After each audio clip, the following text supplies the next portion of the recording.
Please be advised that everything in my video is purely for entertainment purposes. These are purely my thoughts and opinions and are subjective. I must advise you to please do your own research. All media users found on the public domain and are fair use and fair dealings. This is a lovely piece of news that actually came out since I filmed this video, so I thought that I would just squeeze it in at the beginning. But Princess Beatrice and Edo have announced that they are expecting their first child together. I'm really, really happy for the couple. I think it's wonderful because Eugenie obviously welcomed her son August not that long ago, so obviously the children are going to be at a close age to all grow up together. So yeah, I wish the absolute best for the couple. It didn't go unnoticed that they actually announced the wonderful joyous news on Harry and Meghan's wedding anniversary. I think that was a little bit of giving them a taste of their own medicine. Well played, well played. Hi guys, see, I told you I'd be back. I actually came through this time. Happy days. So you have got a double whammy of me in 2 days. Lucky you. So I'm off literally camping this evening. So wish us luck. I'll be taking lots of photographs as I said. Hopefully it won't end up like it did when I went to download a couple of years ago where you were literally in like that much mud. You had to literally every time you sort of like pulled your welly out of the ground. It was really, really tough. I hurt for a good week afterwards. I found out I had muscles that I never even knew I had. So, no Cambridge stuff in this one, sorry guys. It's just to do with some of the dodgy deals and the truths that have been coming out from the Montecito duo. So Procter Gamble are the latest sign up that this couple have done. Now, this is very, very questionable.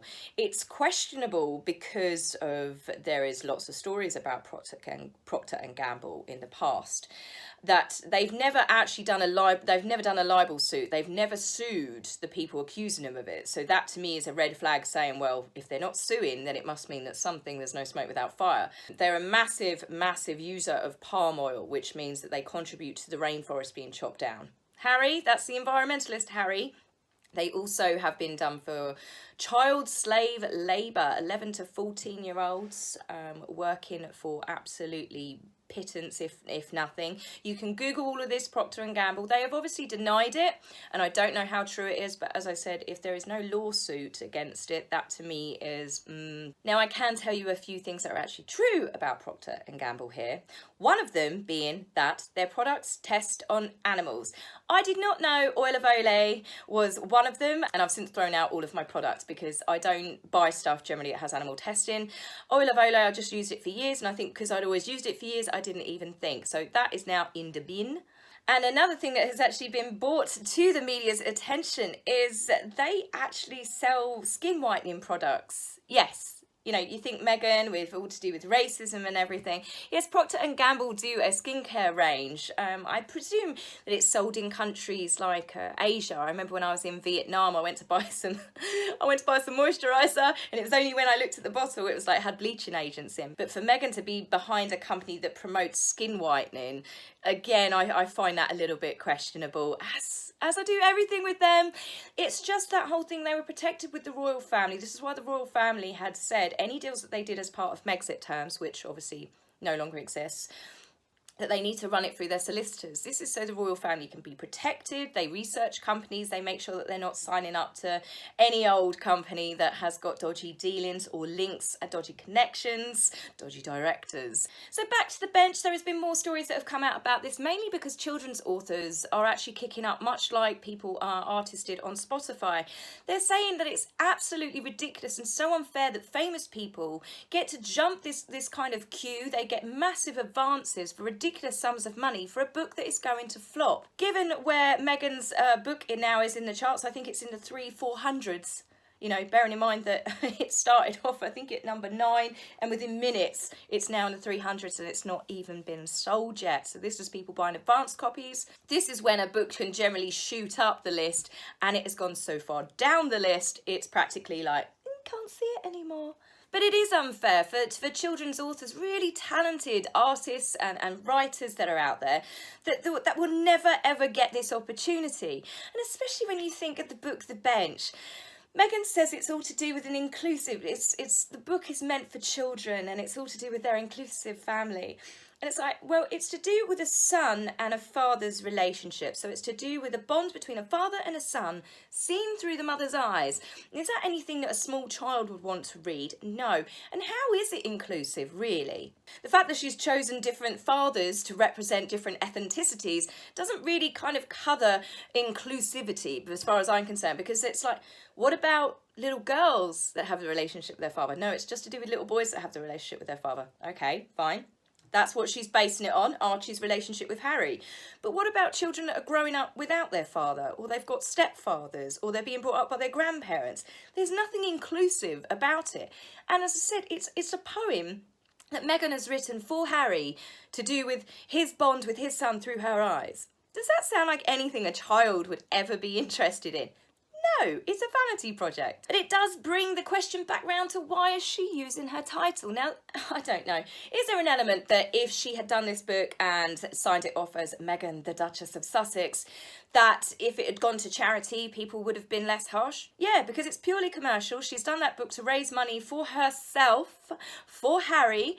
That is all to do with cold, hard cash for them, with 1% going to charity. And that's not 1% that Meghan has donated. That is the 1% that the children's publishers have actually done, I think, if you buy it through a certain link. So she's not donated any of it to charity, but here she is using her title.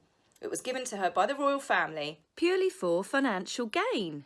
Palisades have reportedly spoken out and saying that they want the Sussexes to give up their titles. And I say, you've got no chance in hell. Meghan is going to hang on to that. Yes, well, I think the majority of people want them to give up their titles, but quite clearly they are not going to, and they are not going to stop using them. So that means that they will only be taken from them, which I can't see that the Queen or the government, because the government has to get involved to actually take those titles away. They've got bigger things on their plate than these two, haven't they? But the longer that Harry and Meghan hang on to those titles, the more that they turn people off them naturally anyway. Because if Harry has been saved by Meghan, that he didn't need to be a princess, that, you know, that his life was so truly awful, that Meghan was racially abused, she wasn't allowed to seek mental health treatment, that they, you know, there was racist comments towards their unborn child, the institution that near enough killed them both, why on earth would you hang on to those titles? Why on earth do you keep using those titles? It is complete contradiction and utter hypocrisy of what they are saying. And people in America are also beginning to wake up. So I say, if Meghan doesn't want to be a prince or a princess, and Harry doesn't need to be a prince or a princess to have an amazing life, then give up the damn titles. So it's not gone unnoticed by me that Harry seems to have been let loose lately. Has anyone else noticed this? He doesn't seem to have the leash on him, the collar. He has been doing Dax Shepard on his own. He did the speech on stage, the Vax Live. Obviously, he's got this stuff coming out with Oprah. He did the James Corden rooftop bus. Now, you can say that Meghan's pregnant, but you know, it's never really stopped her before. So you've got to think, why is Harry suddenly allowed off of his leash? He's not got Meghan there to elbow him, to squeeze his knuckles, to guide him the right directions. And I'll be honest, because of that, we've had some serious clangers fall out of his mouth lately. Firstly, he's upset his American audience. Yes, his newly adopted country. He has slagged off their First Amendment, said that it's bonkers, although he quickly said that he doesn't understand it. Well, if you don't understand it, Harry, I suggest that you keep your mouth closed. But the irony of it is the fact that America has the First Amendment, which is the freedom of speech, freedom of religion, of press. This has actually allowed Harry, unlike if he lived in a dictatorship, to lie about his family and throw all of these accusations. I think it's safe to say that Harry and politics, or Harry and public speaking, shouldn't really be going in hand to hand. I mean, from some of the embarrassing stuff, like I said in my previous video, that he said to Dax Shepard, to attacking the Queen and Philip's parenting, his father's parenting, but he has also actually thrown Meghan under a bus a little bit. He said that Meghan was the one that got him therapy. So when you think about it, so Meghan could get Prince Harry therapy while he was part of the royal family, right? You know where I'm going with this. So Meghan could help him get therapy, but on Oprah, she wasn't allowed therapy, and Harry said that he didn't know how to get her help because he was too embarrassed. Despite working on a mental health programme with Oprah all this time, despite being part of mental health charities, despite having therapy himself, despite his wife getting him actual therapy, if that is to be believed. So why was it he said on Oprah, when he agreed with Meghan, that Meghan had said that she was refused help, and Harry had turned around and said that the royal family do not do that, that he agreed with the sentiments of it. The royal family, they deal with it themselves. You don't go out and seek help, despite Charles openly having therapy, William having therapy, Catherine helping her uncle through therapy. You had obviously Princess Margaret famously had therapy, but no. So again, this is like it's weeks apart. Oprah, he said that she was refused help, but then he's turned around and said a few weeks later that Meghan actually got him therapy. So what is it, Harry? You can get therapy in the royal family, or you can't get therapy. And how come Meghan got you therapy, but couldn't get herself therapy? Now, another thing I actually forgot to mention in my last video was there was a line that Harry said, which I want to say to you guys. Red flag. He told Dax that he didn't realise how angry he was until Meghan told him, till Meghan made him realise how badly his family treated him, how bad influence his friends were for him, how his diet was bad for him. You know, you get what I'm saying here, that if someone comes into your life, that all of a sudden you start questioning, my friends aren't nice to me. Yeah, you know, my friends are using me because this person's feeding little earworms in there. You know, oh, my family, yeah, they never ring me. I always have to ring them. Well, I'm not going to ring them anymore.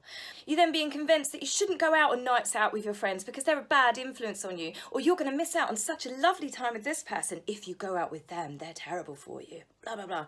Red flag, people. This is a red flag. This is narcissism. This is isolation 101. They are slowly cutting you off and chipping you away from people. And this is exactly what Meghan did to Harry. So if you've got this new person in your life and you suddenly start to establish or realise that, oh wow, yeah, no one appreciates me for me apart from this one new person, I've got to say you are officially in a web. You are that fly and there is a very big spider coming towards you. So just take an air of caution with it and slightly back away from the situation. So with Harry obviously being let loose and doing all these things on his own, he's slagging off his family. He's undoing some of the things said on Oprah. He is embarrassing himself as far as I'm concerned. You know, talking to someone that's had serious drug addiction and child abuse in their life, and he's going, oh yeah, man, did you take a shitload of drugs? He's not coming across as a very mature young man, is he, at all? So with Meghan not being there and Harry's now doing this, Meghan can't get the blame for anything. Harry's slagging off his family all by himself. Meghan's not there. She's having nothing to do with it. Harry's the one throwing his family under the bus. Meghan's at home. She's pregnant. She's just looking after their children. The more we see of Harry, the more he seems to dig himself in a little bit deeper with various subjects. And it does raise the question, why on earth is he obviously going to be talking about mental health? But is there something more at play here? And this is, again, just my thoughts. I'm not saying this because I've got inside knowledge, but it makes you wonder. The more Harry is out there on his own and the more Meghan stays out the spotlight, well, basically, Harry has become the target of the ridicule, whereas Meghan is out of the spotlight for a change. So if they divorce, just saying it, Meghan can literally turn around and say, I had nothing to do with it. I tried to help him. He was so angry, but he was so damaged. I tried. I got him away from that family, and I tried to get him to live here, but he just would not listen to me. Could we see Meghan pulling that stunt? Me? Personally, yes, I could see that happening.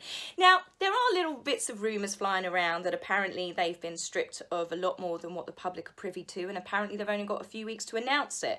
I don't know what to believe anymore. You don't know who's doing the rumours, but one thing that is causing a red flag for me is I've noticed their fan base, Sussex Squad, have started referring to Meghan as Princess Henry of Wales. And there are lots of times when we think that perhaps Meghan has more to do with her fan base than we're led to believe. So if they start flogging this whole oh, she's Princess Henry of Wales, perhaps they have been asked to give up their titles. Perhaps there is more going on behind the scenes. I don't think that the Queen has reacted very quickly with it, because if they take the titles away by force, then obviously Harry and Meghan are going to scream from the rooftops, they were victims, it's been taken away, it's racism, it's going to gear up all of that kind of nonsense again. But if Harry wishes to remain in the US, he's going to have to become a US citizen at some point. especially if he's working and paying taxes.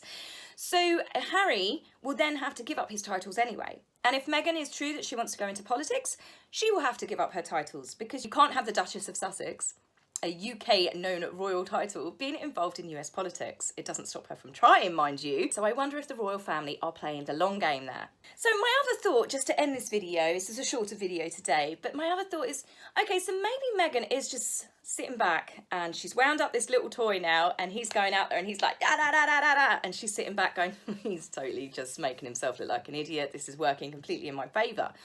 Or, which is the other possibility, Harry does have a lot of arrogance to him, doesn't he? He's very entitled. He's definitely the stroppier out of the two.